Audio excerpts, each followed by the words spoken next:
We had a terrible breaking news situation yesterday where the fiancé of a crash victim arrived on scene to learn that her loved one had died. We showed her crying as she arrived on the scene. We received several emails from viewers asking about how to cover the issue.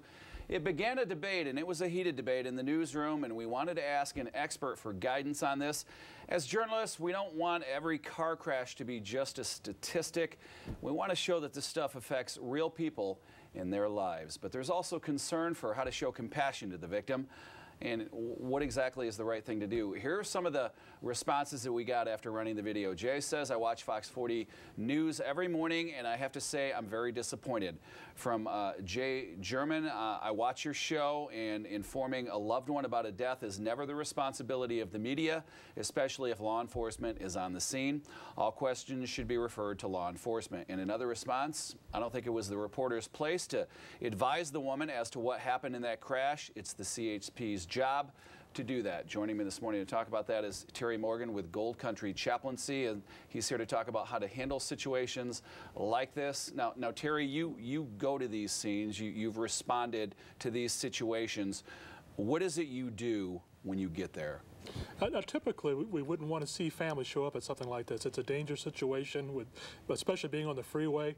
But there are times when, in the age of cell phones, a person gets a phone call and they show up and saying, is this my loved one that's been in this car crash and possibly killed?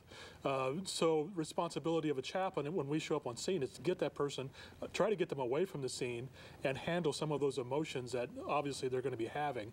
Part of our job and responsibility is to allow the officers to do their job and clear the scene as quickly as possible. But we also have a big responsibility to the family members that have shown up to just be there for them and try to get them to a safe place and allow them to vent those emotions safely. It was very difficult for us yesterday because our reporter Sean Bennett and his photographer Drew were on the scene yesterday morning, and they were just standing there doing whatever they were doing, and this woman walked up to them and asked them a question: was this young man from Antioch?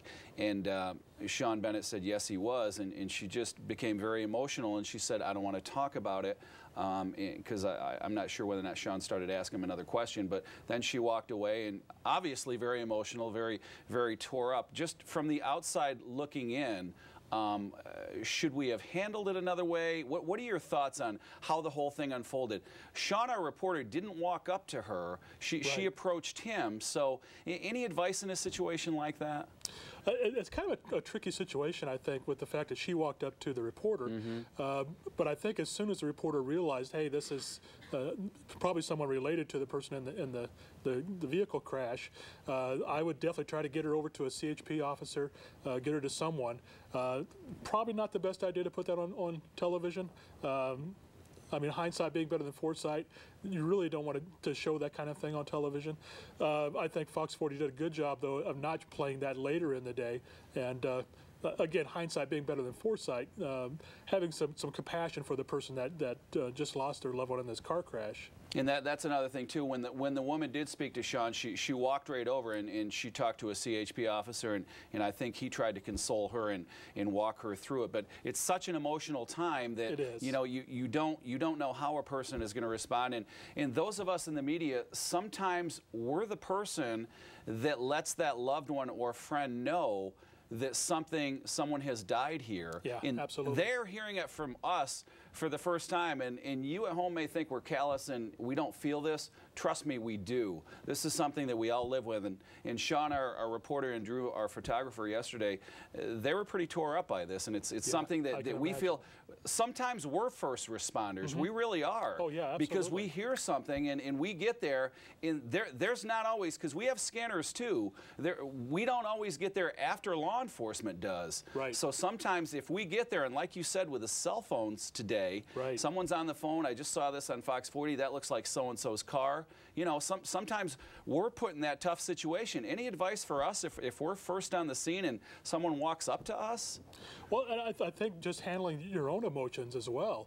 That's a tough thing for media. One of the things that we've started with Gold Country Chaplaincy is a division called Press4hope, where we come alongside reporters and photographers and try to help them through some of these difficult scenes, because it is emotional and it is hard. And we as a viewing public do expect you to be there at these scenes and to be filming these things and letting us know what's going on. It's a tough responsibility. Yeah, Terry, we appreciate your time this morning. And for more information on this, visit press4hope.com.